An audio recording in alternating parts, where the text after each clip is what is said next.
Welcome to the Power Lunch Podcast, your midday dose of boldness, brilliance, and a little bit of badassery.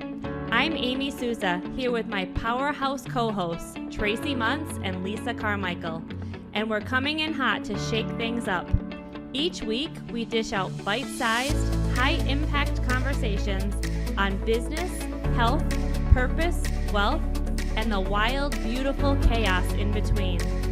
Whether you're building your dream, rebooting your story, or just catching your breath, this is your space to get grounded, inspired, and reignited. This isn't just another podcast, it's your power move. Let's go.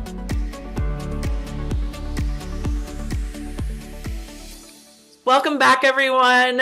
Our guest today is a force. I love this woman with all my heart. Liz Svatek is a bestseller author, a transformational coach, and a rapid transformational therapist who has helped countless women heal, reinvent, and step into their next chapter. She is the founder and CEO of Warrior Women, the author of Find Your Diamonds, one of the best books ever, and the host of a top-rated podcast heard in over 28 countries, maybe more now. Through her masterminds and her coaching, she helps women, especially women over 40, rewire the beliefs holding them back and finally becoming the main character in their own lives. She's here today to teach us how that transformation actually works. Liz, welcome to the Power Lunch Podcast. I have been a fan of yours for many, many years. So to be able to call you friend, sister, warrior woman with me, it's such an honor to have you on the podcast and to share you with all of our people. Thank you. Oh my gosh, thank you for having me. This is a powerful group right here. I already feel the energy coming through, so I know this is going to be good. Oh, it's always good when you show up. You actually said something to me a long time ago that has really stuck with me. And it is that you are the energy in the room. You're the biggest, like that is your goal. Every room that you walk in, you make sure that you set the energy or that you are matching the highest energy. And it has been almost a mantra that plays in my head because in my human design, I am hermit first.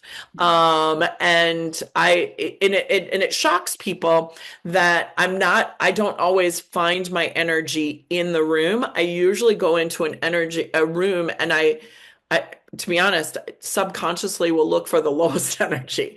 And it's usually mine, right? So then I have to work my way up. But with this new mindset of what does it feel like being like walking in as the highest energy, and then it's changed everything. In fact, this weekend I used it. I was going to a gathering, and that gathering usually sucks my energy. And I'm like, whoa. What does it feel like to protect get into that high state and then use the tools that I have to protect it and maintain that high energy throughout? It was one of the greatest experiences. And I could see everybody else matching my energy, like pulling, like coming up, like they couldn't complain around me. It was so great. And it was because of you.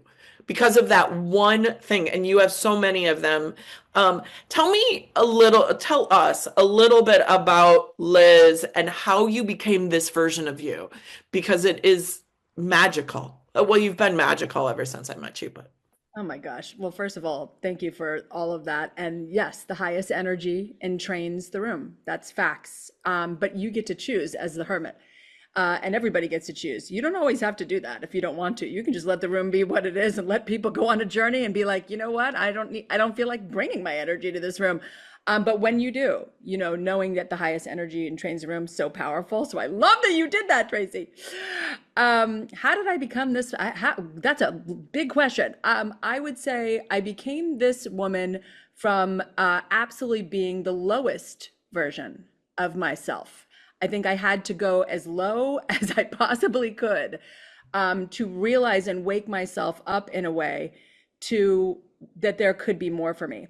And the number one thing that was holding me back is something that no one would ever believe.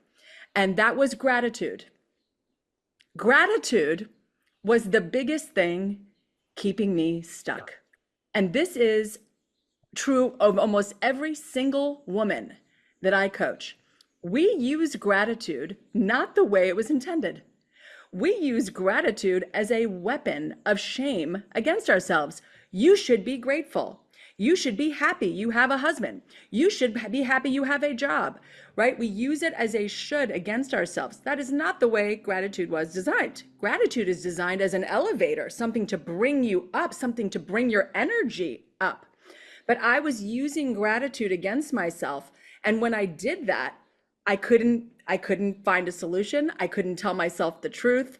So really, once I was able to realize I was using gratitude not in the way it was intended, I was using it as shame, I started really saying, well, wait, hold on a minute. What if two things can be true? What if I can be grateful for my husband and also say, gosh, this marriage feels dull right now? What if I can be grateful for my kids that I worked very hard to have? But I could also say I want more than being a mother, right? Two things can be true. That one shift, Tracie, Lisa, Amy, that was the one shift that literally freed me and started me on the journey of really becoming this woman. Not the woman in a luxury marketing job, but the woman who is a coach and a healer, right? A woman who could write a best-selling book, right? All the things I'm doing now. And I think that's a really important lesson for everybody, that you cannot use gratitude as shame against yourself, or you will never realize your potential. I love that. Amen. Yeah. I'm like, I can dominate every conversation. So every once in a while when I'm in the podcast, I'm like, okay, is anybody else going to ask a question? Because I'm like, I can go in. You know what? I will pipe in. Liz, I'm wearing the bracelet, and I do have a question around it. My bracelet that you made, Heal the Girl. And I was on I've been on this journey about helping people realize that why are we always stuck in healing? When are we going to realize we are healed? You know, you said something about an elevator. I thought that was so cool. Like, I am at the top. I'm healed. Why are we always second guessing ourselves? Like, I'm done healing. I'm healed. I love you right now, Lisa. Here's what I'll say. I love you too. There's an addictive quality to healing, right? We're always looking for the next high, next retreat, next modality, next thing, right? And that is when healing becomes kind of toxic. It's like, I'm chasing this thing. Now, if you're feeling right now, Lisa, like, girl, I'm healed. Like, I've done the things, I feel good right now. That is wonderful. But I will say healing is a journey. It never ends. Our whole lives will be healing, right? Because different things come into our lives, right? People, like we talked about earlier, people pass away. We have a change in relationship, a change of job. Something happens with our children, and it will bring back an old feeling, a trigger, we call it. But there is really a power in a trigger. A trigger is a signal. It's like a smoke alarm that says, hey girl, there's some more healing you need to do. Look at this, right? We always think of a trigger as like, oh my God, I'm going back. I went back. You're never going back. Healing is a spiral, and you're always spiraling up. And so you just hit the wound from a different place. And so I think the reframe around that is, if you feel good where you are, be where you are and enjoy your healing self, your healed feeling that you're having. But also be open to, like, if something starts to happen, or you're feeling not how you want to feel, or you're reactive, or you're not showing up the way you want, that's just another sign. Oh, there's a new level for me. There's a next level that I can go to. And just knowing it's available to you, not for you to chase and hunt down, but for you to be like open to, like, oh gosh, I'm not feeling good right now. There must be a new level for me that I can go to, as more of like a possibility than a pressure. Beautiful. Liz, you just made me put my powerful pink jacket on, and Lori's black and white went off. So I'm ready to rock and roll now. You look so cute. And you know what's crazy is how your energy shifted. Like, look, sometimes it's those small things that we do. It isn't about these big audacious, woo, look at me. It is literally changing like your physiology, or changing what you're wearing, or putting your hair up in a bun, or changing out your glasses to a different set of glasses that are like, man, I look good in these glasses, right? Like energy is something that we get to control. Absolutely. The power of a perspective shift is so much bigger than people realize. A perspective shift, which we're having constantly right now, right? A perspective shift is curative. It's a cure. And when we realize that, when we look at the dimensions of consciousness, I'm going to get really deep with you for 1 minute. Most people are living in a 3D consciousness. What is that? Lack and limitation. Nothing's available to me. Everything's happening to me. The minute you have a perspective shift, you jump onto what I call the bridge. And that is the fourth dimension. In the fourth dimension, you start to realize, like, wait, there's other possibilities. Maybe this isn't the problem that I think it is. Maybe this is an opportunity. Maybe I'm looking at this wrong. Maybe I need to look at it differently. That's when you jump onto the bridge. You get into this higher level of consciousness. And usually the first way that happens isn't, like you said, Tracie, like it's an explosion and everything, like, you know, everything's crazy, right? It's just one sentence that someone says and you say, huh, like, right? And it gets you up on the bridge. And now things are happening for you. Yes. Right? Now it's no longer happening to you, it's happening for you. Yeah. And then if you really want to go to the fifth dimension and beyond, 12th dimension, all the dimensions, so many dimensions, then you would say everything's happening through me. That's right. Everything is literally happening through me. I'm creating an experience for myself to heal. And so all those negative things you think are around you are actually literally calling you into healing. And that's sometimes hard to see when you're right in the thick of it, and I call that in the subterranean parking garage. You're like in the subterranean parking garage of your life. You're like, I have no way out. It's so dark in here and musty. But once you start to kind of raise your consciousness a little bit, right? You start to kind of get in that glass elevator and start to realize, wait, I'm going to go up a few floors, right? Then you start to say, wait a minute, and then you start to say, oh my gosh, maybe this is happening through me. Maybe I'm bringing this to myself so I can heal a little more, or I can understand a little deeper. So much. When we were talking about triggers, I was thinking about how I'm at the place in my life. I love triggers. Like, I don't want them, but I love them because they are an opportunity. But it's almost to the place where it's not necessarily about healing, but it's about, where am I at? Am I hungry? Am I really tired? Like, the healing process isn't always, it's more situational for me.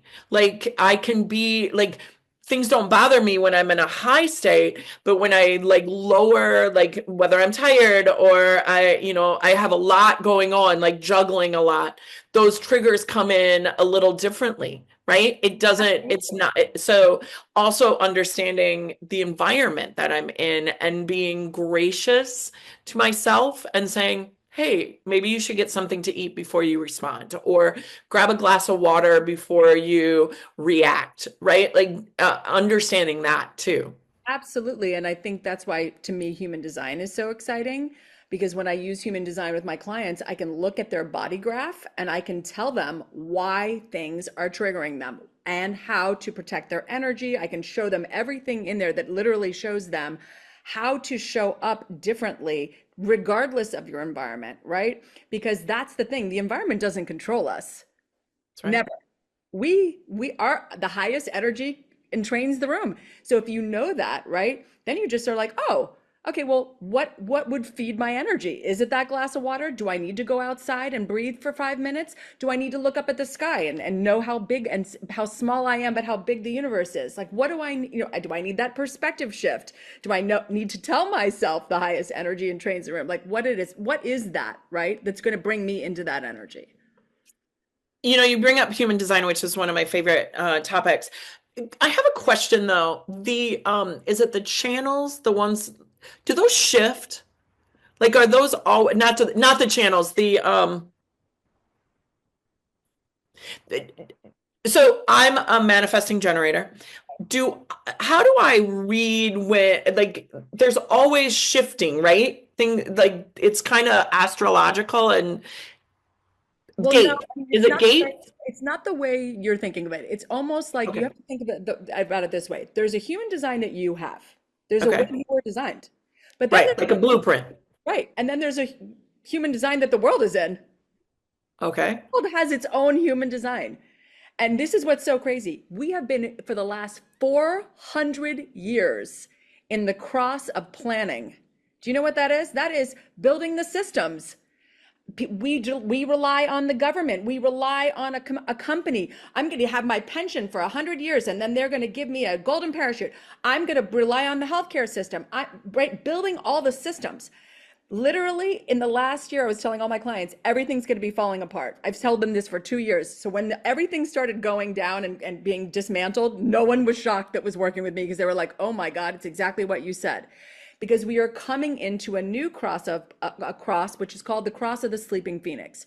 And in this cross of the sleeping phoenix, it's all about divine feminine and healing yourself and different healing modalities and higher consciousness and very feminine forward. So I've told all my female leaders, like, put your boots on, girls.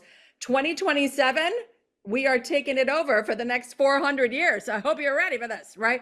So that's what's interesting, is that the shifts that happen are in the world's human design, which affects your human design. So yes, there'll be a transit like they have, right? And I could tell you in your chart, oh, you're having a transit in your throat center. And because you have these activated gates, here's what that looks like for you. But that's a lot of minutia.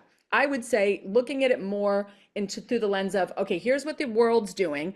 And then here's my design, how I was designed to show up in that world, right? Here's my highest version of me, which is not so much ever changing as like the world's ever changing. And I want to know how I'm best designed to meet that.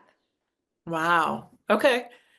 I love that. This last 2 years has been all about release for me. Like almost to the point where it hurts. I'm not, like, it's either releasing by my choice or it's releasing because it's releasing. Yeah. So, and what I'm hearing you say is that's actually good. Like, it's actually good that we're redefining our relationships and redefining what our work life looks like, and redefining like this redefinition of what stays and what doesn't. Kind of like that upgrade in our versions, right? Like, I'm version 5.8 coming up, right? So what am I taking into 5.8? What am I going to leave that's just not going to support that new version of it? Absolutely. And the world's doing the same. The world's like, wow, all this stuff wasn't working. All these systems weren't working. I wasn't thrilled that everything was being dismantled, but I also knew it wasn't kind of working. Like, I was like, this healthcare system doesn't really seem like it's working well for people. Like, if you're not giving people insulin and you're charging $5 billion for a drug to save their life, well, that doesn't seem like right. Like, that doesn't seem normal. Like, so we kind of were already knowing things were not really right, but we didn't know what to do about it. And we kept kind of working within the system, and then until it was all kind of dismantled and kind of taken away, right? And then we were like, oh, okay. But this really is kind of a time where we need to be building new things, right? And women are such great creators and builders. Women need to be building and creating new things, new ways of doing things, thinking way outside the norm and box. And I think that is a great way to look at yourself and like, how can I take the things I'm doing and take them to a whole new dimension and way of doing things? How can I take something that maybe everybody thinks is the way it works and then turn it upside down, which is why I love rapid transformational therapy, because it really takes what we think of traditional therapy and absolutely blows it out of the water. Right. So, Liz, a year ago, your book came out, Finding Your Diamonds, 1 year, and you have some exciting news that's happening. Yes. So it's been 1 year since this book was released, which I can't even believe it. And I am going to have this book be free on Kindle starting on May 20th. So it's free for everyone. It's my gift, my gift to everybody. What a Back up. Tell for the listener that hasn't picked up this book, why is it necessary to do it now based on, obviously the conversations that we're having? I think it is one of the books last year that were in my top 5, like really just moving me through some pretty like transitional parts of my life as I was releasing the pub and releasing relationships. So tell me a little bit about your book and why it's so important for the woman today. Yeah, this is a book that I wanted to write forever. In fact, when I was a little girl, I used to make books. I used to have a little duct tape on the side, and I made a book about Jimmy Carter and how he liked peanuts. Like I don't know what I've always been one of those kids. I love books. I love reading. And so I've always wanted to write a book. But this last year felt like I was finally ready to write that book. And the book was really the story of how I healed and reinvented myself. I know I can't work with everybody. Not everyone could afford me, frankly.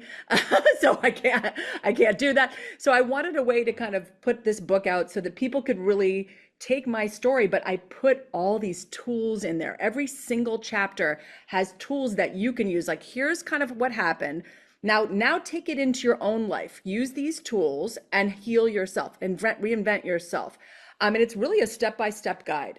So to me, this is such a great book to give to your sister, aunt, mother. Like, I mean, it's going down all in generations, because people really need to know the how behind personal growth and personal development. They have been gatekeeping this shit from us for 100 years. And I'm really sick of that. I really want people to know this is how you do it, right? Like, not just a big lip service or look at me now. It's like, no, who cares who you are now? Tell me how you got there. Tell me the things, So I really wanted to be really transparent and really tell people, here's what you do. Here's the guide. So I really wrote that guidebook. It's really a reinvention playbook for women over 40. Yeah. Amy got it. Is it on audio? Can we listen to your voice reading it? I have to record it this year. This is a commitment that I am making to myself, because you are not the first person, obviously, to tell me. Well, make that commitment to Amy, because Amy is learning how to be a reader, like a book reader, but she loves listening. She loves listening. So I am 100%. No, so May 29th, Kindle, free copy, but seriously, spend the money, like, get it. Just spend the money and get it, because it's that good. You also have a workshop, and you are a master at this. And I just want to like preference this or pre-frame this. We're gonna like, this podcast is going to be over in just a couple of minutes, but there's another podcast coming that we're really going to dive into all the modalities that you're working, because you are, there's not a lot of women that I know that can be masters in multiple things. And when I say masters, like a few years ago, I had been going to masterminds and things like that. And I said to myself, I am only going to be working with masters this year. And I committed to working with masters, because there's a lot of people that are, and bless them, they're new in their journey, or they're new in their coaching, or they're new in their quest for, but you, my sister, are a master in multiple things. So to be able to sit at your feet in multiple different areas, that is rare. You're a bit of a unicorn, a sparkly one. And but I want to just preference, like, if you're liking this, get set. We're going to go deeper in our next one. But you have a workshop coming up on June 14th. Tell me what a workshop with you looks like. So first of all, I've done all the Tonys, the Robins, I've done every personal development thing there is. I just want everyone to know I love all this stuff too. Like, I've let them with Mel Robbins. I'm over here with Tony. I love it all. I love it all. But one thing I don't love is I never get to be with these people. like Tony's got a book. I want Tony to walk me through the book. I want Tony to do the book with me. Right? There's really not anything like that. So I'm really offering, you get to be with me. I'm going to take you through this book, take you through the exercises. We're going to have deep discussion. This is like book club yumminess. Like, to me, this is like the ultimate book club experience. And I priced it super low for people so they can like do it. It's not a big deal. It's going to be 2 weeks every month during the summer. It's going to be on a Sunday morning. Like, you don't have to worry about work. It's going to be literally like, you can just enjoy this, and really, it's going to be like a dessert. So to me, I love this idea of doing kind of a workshop, taking you through the tools in the book, taking you through the chapters. People can ask questions about, oh, what were you thinking then? Or do you still feel that way? Like, I would love to talk to an author like that. So to me, this is really like a high access, super low price, everybody's in workshop that they can join. For you. Oh, like, you're so amazing. Well, I just ordered the book while we were on the podcast here. Oh, I'm so thrilled. The hard copy. Amy, I have a signed copy. So, I will sign your copy, Amy. I will sign That's your- Okay, I'm gonna come right. find you. Very nice. So how does a listener get access to the workshop as well as the book? Yeah, so I gave you the QR code, but I also can give you the link directly to put in your show notes. I can send that right over Will to do. you. Sounds good.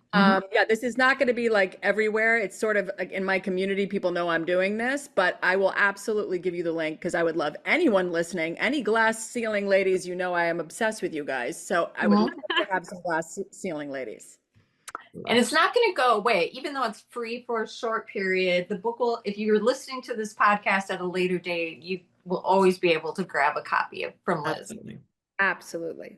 It's on Amazon. Lovely. Well, we're going to end it here. It's a really great time. Like I'm looking at the time, it's 12:20. We're going to end it here and we're going to continue this conversation. So if you have enjoyed this conversation with Liz and you just haven't had enough of her like me, and Lisa and Amy, where we're like, wait, there's got to be more. Make sure that you are hitting that subscribe button. You are making sure to get in on the next podcast with Liz. Liz, thank you so much for being with us and tuning in today. You just being in a space with you. First off, I think I did pretty well matching your energy. I think you brought it, but I think I did well, like getting up there. I know that Amy changed her coat to make sure that she was getting up there. Lisa is always like, she's kind of my barometer. Like, I got to get up to her always. So thank you. Thank you, You Liz. are a dream. Love you. You are. Love you. Let's go. Let's go. Thank you so much for joining us for today's episode. If something we shared sparked a new idea, gave you a fresh perspective, or simply made you feel seen, we'd love for you to pass it on. Share this episode with a friend, a colleague, or a fellow powerhouse woman who's walking her own journey. And if you haven't yet, don't forget to subscribe so you'll never miss an episode. Until next time, keep showing up, keep rising, and remember, there's no ceiling you can't break through.